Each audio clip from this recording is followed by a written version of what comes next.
Rocket installed, sir. We now have camouflage upgrade. Has been installed. Construction complete. Upgrade complete. Short modification on the side. Why would you leave this in galvanized? Why not go black? Okay, powder coating black. Black is beautiful. Loctite 243.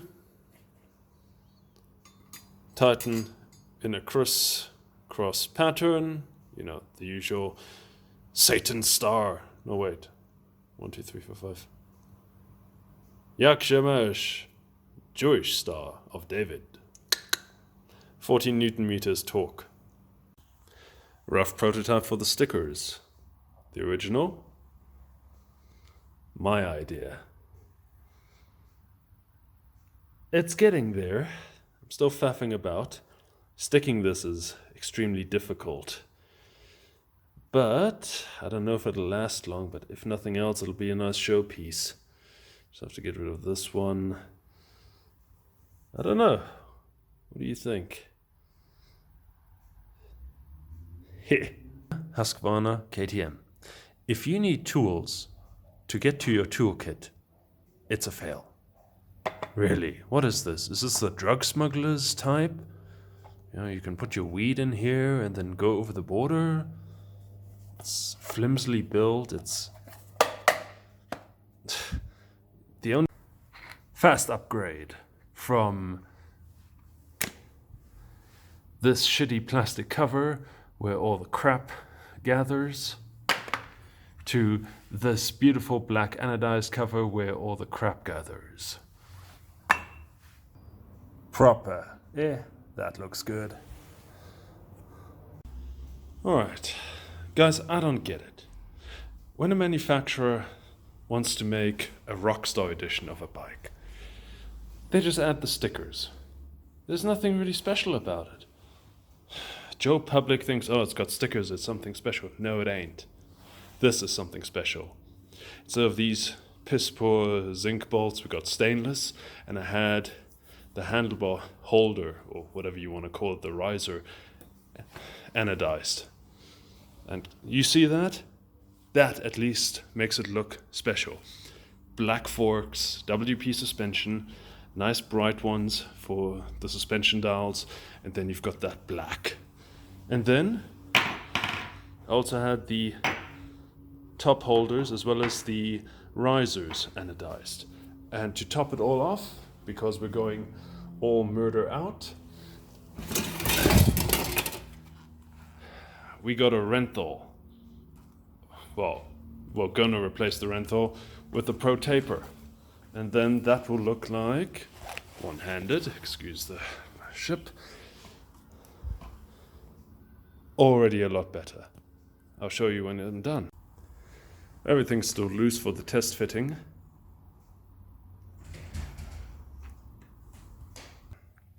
I'm gonna replace these rear pads, these Brembos. Why? I mean, thick enough and all that, but focus, you fuck. Thank you. Or don't focus, you fuck. All right, have a look at that. That's not normal. Brake compound is not supposed to deteriorate like that. So, look, my company supplies Alfred Tevez, and usually this is a failure in the compound somewhere along the line. It's not supposed to do this. The compound is supposed to wear evenly. It's not supposed to chip off, even if you ride it like your hair's on fire. So, suspect, which is odd. And not every upgrade goes right. Okay, fitting these new levers. First thing, what the hell is this? Okay, never mind. That holds that, which holds this. As a remedy, I'm putting a M8 bolt straight through that to keep everything together. But the other thing is, have a look at this lever, okay? All greased, yeah. That little thing on the end, that's how you can set at which point the brakes bite. So you can have a little bit of travel before it bites, or you can have it immediately as soon as you touch the lever. Right, and now we're coming to this. The one on the left is what I manufactured because I thought I'd lost that one. And this one is the OEM. We're looking at a plastic slider with a bit of metal on it. Right, where does this go? You tell me, because on none of the Husqvarna spare part lists is it located. And you know what it does? It sits, focus you fuck, right there. And it depresses the brake switch, the brake light switch. So when you pull the trigger, it releases the pressure, the switch activates, and the brake light goes on. The lever doesn't have that, it's just sitting there. So if you lose that, good luck getting a spare, because you can't even order it, there's no part for it. And why, I don't understand, because how hard would it be to manufacture a lever with that little button on top of it? Even the OEMs don't have it. Huh? What about a grub screw, you know, that you can turn out slightly? No, it's this little cheap piece of plastic.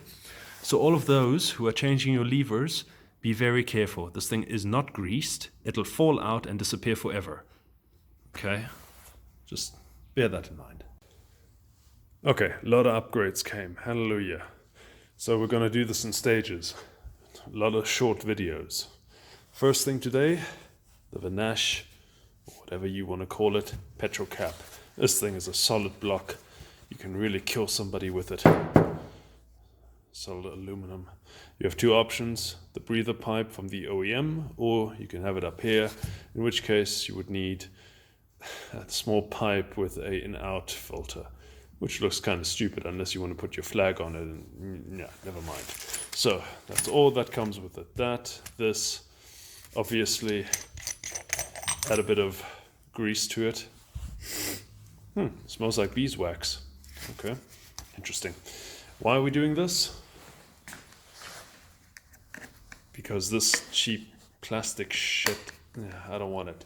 Usually you fit this on the Enduro because this cap allows a lot of dirt to fall in where that one doesn't.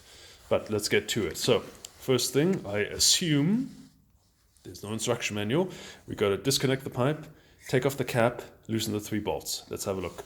And obviously smoke a cigarette while you're doing this because we have to make sure that there are no fumes coming out of the tank. Ha ha. Caps off. So 1, 2, 3, and remove the pipe. There we go. That's the original underside. We're going to reuse this O-ring to put it here. Apply a bit of red rubber grease to it, as well as the nipple, so the pipe goes over it easier. And there we go. Done. Now, it looks funny because the fairing, or the plastic, so you basically have to take this thing off, put the plastic underneath it, and slot that back in.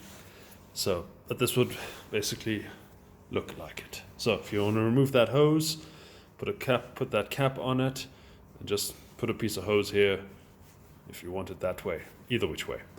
Looks good, looks sturdy. Hallelujah. Before I forget, when you do take the original off, use some compressed air to get rid of all the grit all around it so nothing falls in. If it does fall in, well, tough titties, then you're going to have to change the fuel line filter sooner rather than later. But that's your problem, not mine. Right, that was a quick install. Whew. Ooh, I'm usually not known for my quickies. Later. Excuse me? $60 to buy a protection plate to prevent the rear brake cylinder from being hit by stones and rubble? Fuck that. Get yourself an aluminum plate, 3mm thick, bend it into this shape, fasten the nuts underneath, long screws, and add a nut underneath as well. To keep that in place, and to make sure nothing bad happens, just add a layer of foam to keep it from rattling. Costs you less than $1. Shit. SAE lead, just in case to check the battery. Easy, accessible. Hey, if you're gonna vinyl the whole bike, might as well go for the wheels, right? Bit more of a problem here though. If you want custom indicators, make sure they extend past the mask because of these 2 cables on either side. I went for some plastic spacers and the cables fit perfectly against it as a guide, and the rest is easy. If you're putting custom indicators, test If the rear ones work, no problem. If the front ones with resistors go apeshit, remove the resistors. Turns out the back ones use 3 watt. Yeah, I know, 3 watts of power per light. And these ones, unfortunately, alternatives only use 1.5. So power draw was a bit wonky, but works. Okay, so the underbar mirrors didn't exactly help. I basically was looking at my crotch, plus me being so tall, then looking down to a mirror that size, basically vision here, no idea what happens in front of me. Bad idea. So I went with the Crash-A-Lots double take mirrors. Sorry girl, I had to harvest it from somewhere. I'll give you the original OEM Huskies. How's that? Oof. Never have I felt somebody giving me the middle finger before. Whew. Is the seat comfy? Oh, you better believe it. No vibrations are noticeable. The extra layer of memory foam is so worth it. And of course, so is this. And so are these. In fact, the only time you actually feel vibrations is... Actually, I haven't. Maybe a little on the foot pegs. But that's about it. Word of caution, if you have one of these bikes, I have noticed that the brake line rubbed against the wheel, so I had to tighten it a little bit further. Just make sure that your bike is also tightened away. Okay, it'll rub against the plastic, etc., but at least you won't lose braking capability. Jesus, I'm getting old today. Barkbusters, my staple diet. Why not Cycra? Why not Hyde? I don't know. Barkbusters, I like the Aussies. I don't know. I like the wind protection too. The rest of them, they all look like these leaves. This one, it looks mighty, mighty, yes, you know. Or as Peter Griffin would say, hefty, hefty, hefty. Wimpy, wimpy, wimpy. No, I'm not high. That's just me today, because the project's done. Clearance is a problem, though. You have to be careful with this one and that one. And there, because of this, and there. And generally, clearance is a problem on these bars. Coming back to Wimpy, Wimpy, Wimpy, the plastic one. I ordered this one from AliExpress. It was orange. I put it in the little caustic soda, got rid of the aluminum anodizing, the orange. Came out this tarnished silver. Looks actually pretty decent, and it's already drilled. So if I go to the track and they recommend that you tie everything down, this one's easy to do. Oh, by the way, if you need wire, just go to a vape shop and ask them for some stainless steel coil wire. It's thin, it's easy, manageable, and it's relatively cheap. God bless the vapors.